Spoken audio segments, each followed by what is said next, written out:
Ayer por la noche tuve la oportunidad de preguntarle por segunda vez algo al doctor Gatel en la conferencia vespertina y segunda vez después de pues, que como un mes, cabrón, o sea, tampoco voy a decir que todos los días he levantado la mano, sí han habido un par de veces que me he quedado ahí, no esperando, solamente escuchando porque o sea, he sentido que no tenía mucho que aportar, pero o sea, de 30 días que punto hayan pasado del anterior vez que le pude preguntar a esta, pues yo creo que levanté la mano por lo menos 25 veces. Y, o sea, 25 conferencias de prensa y hasta ahora se me dio la palabra. Que bueno, traté de ser respetuosa, traté de hacer preguntas, este, eh, o sea, sustantivas, pero que no necesariamente lo pongan en un que no lo dejen mal parado, ¿no? O sea, la vez pasada le pregunté sobre derechos laborales y sentí que se puso tal vez un poco incómodo, pero no sé, tal vez estoy pensando lo demás y simplemente el tipo no me conoce y no me da tanto la palabra, ¿no? Pero bueno, ayer sí me la dio. Vamos a ver qué le pregunté y o sea, voy a hacer esta parte porque la vez pasada que le pregunté y publiqué o sea, no nada más lo que le pregunté, sino un pequeño análisis sobre el porqué de estas preguntas, sobre la respuesta de Gatel, si es satisfactoria o no, si quedó algo pendiente, que spoiler alert, quedó algo pendiente. Eh, y bueno, recibí feedback positivo, retroalimentación positiva de un par de personas que comentan frecuentemente en el canal de YouTube. Y, y nada, digo, o sea, pues como Pavlov, ¿no? O sea, me dan la galletita y ahí uno va otra vez, güey. Entonces, como tuve buena retroalimentación la primera vez, lo voy a hacer de nuevo. No sé si lo voy a seguir haciendo en las preguntas, ojalá sean muchas que le pueda hacer al doctor Gatel, pero por lo pronto creo que vale la pena hacer esto. Sin más, vamos a entrar a lo que le pregunté al doctor Gatel y lo comentamos. Muy buenas noches, doctora, doctores. Omar Quiroga, de Reporte Crítico. Tengo una sugerencia para la presentación de las gráficas y dos preguntas, si me permiten.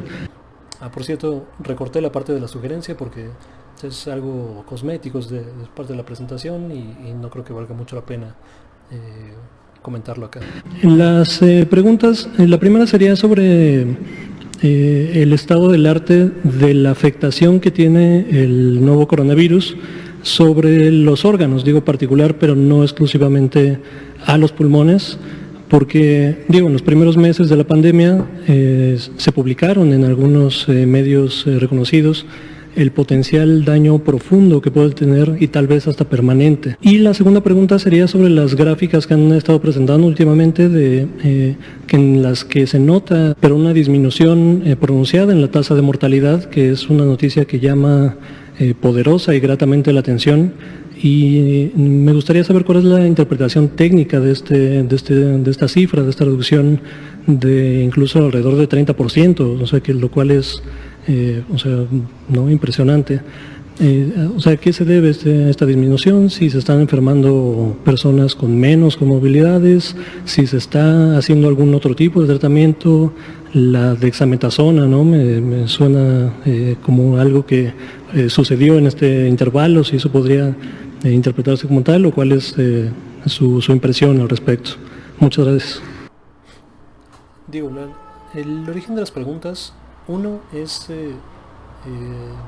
una duda que me hizo llegar la audiencia, la del el daño a las personas, porque efectivamente al principio de la pandemia hubo más de un estudio que yo vi publicado en diferentes lados, en medios de comunicación sí, pero en diferentes revistas científicas y de diferentes investigaciones y centros de investigación, perdón, que apuntaban a que este nuevo coronavirus tiene el potencial de dañar profunda y quizá hasta permanentemente los órganos. O sea, particularmente hablaban de los pulmones, pero hoy se sabe que no solamente afecta a los pulmones. Entonces, y esto independientemente de la edad o las condiciones de comorbilidades que le llaman, condiciones adicionales que pudieran agravar esta situación. O sea, esto se supone que era independientemente de cualquier condición. Si te daba COVID y tu COVID se agravaba, tenías la posibilidad de tener daño permanente en los pulmones. Entonces, de ahí que alguien de la audiencia me preguntara esta situación. Y a mí me pareciera relevante que hubiera una actualización al respecto, porque digo, la evidencia en su momento podía apuntar para allá, pero no era concluyente. Y yo busqué, o sea, busqué en línea, pero no encontré, digamos, una respuesta concreta. O sea, y de ahí la duda, ¿no?, que me surge hacia el doctor Gatell, y si él, ¿no?, y su equipo tienen una actualización del estado del arte de esta condición. La segunda pregunta, me surgió en el momento cuando presentan las diapositivas, y de las últimas 2 semanas, efectivamente hay una reducción importantísima en la mortalidad a nivel nacional y en los estados que se han presentado, que son el Estado de México, Baja California y Tabasco, si no mal recuerdo. Tal vez algún otro que se me está yendo. Pero bueno, en todos, o sea, consistentemente son 2 o 3 semanas donde la mortalidad ha estado cayendo de forma importante. Entonces por eso dije, o sea, llama poderosa y gratamente la atención, porque, o sea, esto es una gran noticia, que se esté disminuyendo la mortalidad. O sea, y la pregunta era, o sea, eso es un hecho, o sea, se está disminuyendo la mortalidad. La pregunta es por qué, o sea, o qué considera que pueda interpretarse, ¿no? ¿Cuál es la interpretación técnica de esa línea, de esa cifra de que está bajando la mortalidad? Y sugerí, ¿no?, lo de la dexametasona, porque es un porcentaje similar al que sugerían este estudio que se publicó en el Reino Unido, si no mal recuerdo en Oxford, donde el uso controlado y clínicamente recetado de la dexametasona para pacientes graves de COVID podía reducir la mortalidad hasta en 30%, o eso es lo que sugería este primer avance del estudio, y se presentó incluso en la conferencia vespertina, y de ahí que surge esta duda, ¿no? Cuando, o sea, me brincó ahí, o sea, dije, pues 30%, el otro dijo 30%, puede ser una coincidencia, puede ser que eso influya efectivamente, que sea uno de varios factores, y me gustaría saber la opinión, ¿no?, del doctor Gatell. Y de ahí que hice esas preguntas. Voy a dejar la respuesta del doctor Gatell, es así casi completa, porque esta vez no divagó tanto como la vez anterior que le pregunté algo, y creo que vale la pena escucharla completa, casi completa. Gracias, Omar, por la pregunta y la sugerencia, o las preguntas y la sugerencia. Sobre este tema de la mortalidad, hay varios elementos, varios fenómenos que están involucrados. Solo para precisar, el porcentaje de reducción en estas gráficas se refiere al periodo de la última semana. No necesariamente se aplica a todo el proceso o todo el trayecto de la epidemia, y de hecho en el trayecto de la epidemia la mortalidad primero subió y después bajó. Y ahora está bajando de manera bastante consistente, como lo hemos visto estado por estado en los que llevamos presentados hasta ahorita. Hay varios elementos, quisiera destacar dos. Uno no es tan alentador y tiene que ver con que no es por la dexametasona, no hay todavía un tratamiento ni en México ni en el mundo que de manera definitiva haya contribuido a reducir la mortalidad, el tiempo de hospitalización o la intensidad de los síntomas. No lo hay, desafortunadamente no lo hay. La dexametasona, efectivamente, como hemos comentado en otras ocasiones, es un fármaco que fue evaluado en un primer ensayo clínico y se aprecia, de acuerdo con la evidencia científica, que es prometedora de que pudiera contribuir a reducir la mortalidad en personas críticamente enfermas. No en casos leves, insistimos en eso para no alentar la idea de que se vaya a la farmacia a buscar dexametasona para cualquier persona que tenga síntomas leves. No lo vaya a hacer, porque la dexametasona tiene muy importantes efectos secundarios, incluido el aumento en el riesgo de infecciones comunes, algunas de ellas letales. Hay que tener mucho cuidado con el uso de dexametasona. Otro de los elementos, entonces dije, este no es alentador. El que sí es alentador, y esta evidencia procede de algunos análisis intermedios que hemos hecho, particularmente uno que hizo nuestros colegas del Instituto Mexicano del Seguro Social, que les pediremos que vengan a acompañarnos y a presentarlos, que muestran cómo si dividimos la epidemia en 3 fases relativamente arbitrarias, marcadas por las etapas que fuimos comentando, Tuvimos al inicio una importante letalidad, una proporción de personas enfermas de COVID que fallecen, y esta se ha ido reduciendo progresivamente. Y son múltiples los factores que podrían estar explicando esto. Algunos tienen que ver con la oportunidad de atención, y esto es crítico y es el mensaje que damos a la población. Si usted es una persona mayor de 60 años, que fue el tema que tratamos hoy, o tiene enfermedades crónicas, particularmente diabetes, hipertensión, obesidad, cáncer, enfermedad pulmonar crónica, enfermedad cardíaca crónica o cualquier causa de inmunosupresión, y usted experimenta síntomas de COVID, fiebre, tos, dolor de cabeza, dolor de garganta, no se espere. Acuda lo más pronto posible a una unidad de salud, porque si usted se espera, van a pasar días que se pierda la oportunidad de que se detecte que está ocurriendo una complicación. Si usted se espera a tener dificultad respiratoria, lo más probable es que ya quede muy poca oportunidad de una atención que ayude a salvar la vida. Entonces, ese es el mensaje para la población, y aquí lo que vemos es que esa oportunidad podría estar contribuyendo a la reducción de la mortalidad. Y un tercer elemento es la experiencia misma, la experiencia de manejo clínico. El manejo clínico de COVID en personas que no están críticamente enfermas no es tan complejo desde el punto de vista médico, pero requiere 2 o 3 elementos muy importantes, como la oxigenación no invasiva de manera temprana, la hidratación y posiblemente el uso de algunos medicamentos antiinflamatorios e inhibidores de la coagulación. Pero en una persona críticamente enferma, la experiencia médica, la experiencia técnica de la persona especializada en medicina crítica es fundamental.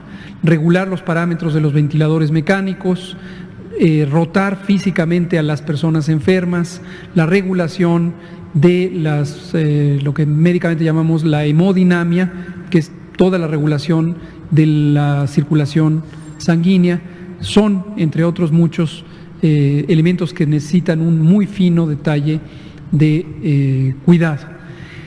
Y consideramos que con la ayuda de varias personas especialistas en medicina crítica, particularmente provenientes de los institutos nacionales de salud, hemos logrado dar asesoría y coordinar el entrenamiento de personas que están en todas las secretarías estatales de salud y que han recibido este entrenamiento que ha sido coordinado por el INSABI. Entonces, esto consideramos que puede estar dando un beneficio importante. Sobre las gráficas, muchas gracias. Vamos a incorporar la sugerencia. La última se la voy a quedar a deber porque estoy esperando que concretemos la participación del doctor Alcocer, que ya nos explicó una vez la fisiopatología, y ahora que nos haga una actualización de la fisiopatología y la inmunopatología del COVID. Bueno, es un poquito larga, pero esa fue la respuesta que dio. En la primera pregunta que le hice sobre la letalidad o el daño físico, material, quizás hasta permanente, que puede hacer a los pulmones y a los demás órganos, pues queda pendiente, ¿no? Hasta que vaya el doctor Alcocer. Evidentemente, cuando vaya el doctor Alcocer, habían dicho que iba a ir esta semana, no sé si irá hoy, la verdad lo dudo un poco, pero en cuanto vaya yo alzaré la mano y seguiré preguntando esta cuestión. Sobre la otra, descarta lo de la dexametasona, y claro, enfatiza en que no es para todas las personas. A mí me faltó aclarar eso desde la pregunta, que es para pacientes graves, ¿no? Y no es algo generalizado, y digamos, él no le atribuye al uso clínico de ese medicamento a la mejoría, ¿no? O a la reducción de la letalidad del COVID. Dice que se lo atribuye principalmente a 2 factores, ¿no? La oportunidad de las personas que están acudiendo de manera más temprana a buscar atención médica, que eso es importantísimo, ¿no? Y aquí se ha reiterado ese tipo de cuestiones, sobre todo para las personas con comorbilidades o con familiares que las tienen, porque hay muchísimos casos, no nada más en México, sino en todo el mundo, de personas con familiares hipertensos o diabéticos. Yo soy uno de ellos, particularmente yo no tengo esas enfermedades, pero mi familia sí. Entonces si yo adquiriera COVID, probablemente, o tuviera los síntomas, probablemente necesite buscar atención de forma rápida porque, o sea, no sé, ¿no? O sea, se me puede manifestar, me lo pueden detectar, eh, y yo no sabía que tenía estas cuestiones, ¿no? O sea, más aún si sabes que tienes alguna de estas cuestiones, diabetes, hipertensión, cualquier tipo de inmunosupresión, obesidad, eh, es importante que a los primeros síntomas compatibles con COVID, o sea, se busque atención. Entonces, ese cambio cultural en México que también ocurre, digo, esto es información anecdótica, pero yo lo veo en mi familia y en familias cercanas, que muchas veces nos esperamos hasta que ya estás, o sea, que ya de plano no puedes caminar, cabrón, para buscar ayuda médica. Digo, y yo he sido más de una vez culpable de esto. O sea, cuando me he enfermado de gripa, o sea, es muy raro que me enferme, o sea, ¿no? De gripa o de catarro, ese tipo de cosas. Quizá una vez al año, o sea, dos, o sea, que yo me enferme 2 veces al año ya es mucho, o sea, de verdad. Y cuando me llego a enfermar normalmente es muy leve. O sea, es como, no sé, unos 3 días de como malestar, ¿no? Catarro, molestias, o la nariz, todo eso. Y ya, o sea, se me quita, ¿no? Descanso, o sea, reposo tantito y se me va. En ninguna de esas voy al médico, pues. Las veces que he ido al médico es porque, o sea, o dejo que pase mucho tiempo, o cuando se me manifiesta, o sea, es como un trancazo y así, o sea, que o sea, te derrumba y o sea, ¿no? Y ya, o sea, no funciona, la luz molesta, o sea, malestar, o sea, duro, o sea, como dolor en todos lados, ¿no? En la cara, o sea, el moco saliendo, o sea, mal, ¿no? O sea, mal, mal, mal. Hasta ese punto he ido al médico cuando en ese mismo periodo de tratamiento o de manifestación de la enfermedad, quiero decir, pues hubieron síntomas tempranos, ¿no? Que me pudieron alertar y decir, bueno, o sea, parece que me estoy teniendo un catarro o algo así, y entonces ya voy al médico. Entonces, y yo creo que esa cultura en general en el mexicano está muy, muy permeada. Digo, ya sea por condiciones socioeconómicas, ya sea por cuestiones culturales, porque también es un costo ir al médico, eh, y puede ser una barrera para que la gente busque atención. Y de hecho la evidencia, no necesariamente en México, bueno, yo no he visto en México, pero seguramente es el caso, que cuando hay cobertura universal de salud, la gente va más frecuentemente al médico que cuando no la tiene, porque pues claro, o sea, no es un costo, o sea, me siento mal, pues voy al médico, me dan mis medicinas y todo es gratis, ¿no? Porque, o sea, lo estoy pagando a través de mis contribuciones. Digo, en México no lo tenemos así, entonces tienes que desembolsar de tu bolsillo, incluso si estás asegurado, tienes que desembolsar el deducible, que a mí me parece una locura. Eh, o sea, estoy pagando, ¿no? Mensualmente para que cuando me enferme no tenga que pagar, cabrón. Y cuando me enfermo y, o sea, me dices que tengo que pagar, o sea, cabrón, pues ¿para qué estoy pagando de todos modos? O sea, claro, es menor que si no tuviera seguro y bla, bla, bla, bla. Pero, o sea, si hubiera cobertura universal de salud, un solo asegurador, que sería el gobierno en este caso, pues, o sea, es enfermedad, cura, enfermedad, médico, medicinas, cura, o sea, ya, o sea, no hay intermediarios, papeleos, que llena esta forma y a ver si está en la red y a ver, no, o sea, o sea, te enfermaste, vas al médico que sea, te atienden, perfecto, listo, nos vemos mañana y listo, ya, o sea, se acabó. Pero bueno, en México no es así, entonces la gente no acude con la frecuencia que debería al médico, y eso es algo que se ha estado atendiendo en esta pandemia, y se está facilitando, se está promoviendo que la gente vaya al médico, y que bueno, que ya estamos tomando conciencia sobre ello. Y este es un factor que identifica el doctor Gatell que puede estar beneficiando para reducir ¿Es mortalidad o letalidad, cabrón? Porque o sea, hasta ahorita estoy pensando que puede que la haya regado yo. Porque una es de la población total, cuántas personas se mueren por esta enfermedad, que si no me recuerdo es la mortalidad, y la letalidad es de las personas que tienen COVID o que se identifican con COVID, cuántas de ellas mueren. O sea, ya no la población en general, sino las personas que adquieren COVID, cuántas de ellas fallecen. esa es letalidad, si no me recuerdo. Y yo estaba hablando de la letalidad, pero creo que dije mortalidad. Y hasta ahorita hice como el switch. Creo que del doctor Gatell también se equivoca cuando responde. Pero bueno, tendría que ver la respuesta de nuevo. Y ya no la voy a ver porque ya la edité y la escuché las palabras varias veces. Pero bueno, el segundo factor que atribuye es la experiencia del personal que está atendiendo. Y digo, aquí me gustaría solamente comentar que, o sea, de nuevo, o sea, tenemos una deuda histórica con las personas porque no tenemos ni personal, ni equipamiento, ni condiciones, a veces ni medicamentos. O sea, tenemos un atraso en el sistema de salud histórico, o sea, por la privatización, por la pulverización, por la segmentación, por la fragmentación deliberada del sistema de salud. O sea, no fue un descuido, no fue ay, se nos olvidó invertir, no. O sea, había un proyecto ordenado y sistemático de privatizar los servicios de salud. Eso fragmentó como tal a los sistemas de salud y hoy en día no tenemos, o sea, suficientes, ni siquiera, o sea, médicos y enfermeras, cabrón. O sea, tenemos un déficit, se calcula de más de 200,000 personas, trabajadores y trabajadoras de la salud. O sea, digo, bueno, lo que han estado haciendo es como mercadeo en red, cabrón. O sea, los que más saben capacitan a 5 que saben menos que los de arriba, y esos 5 te capacitan a 5 que son más. O sea, es una pirámide, pues, para transmitir el conocimiento. Y claro, o sea, cuando llegó una pandemia y no estábamos preparados, pues la letalidad era, o sea, muy, muy, muy elevada. En cierto momento teníamos la letalidad más alta del mundo. O sea, hay que decirlo como tal. Algunas semanas se registró como México estando en los niveles superiores de la letalidad.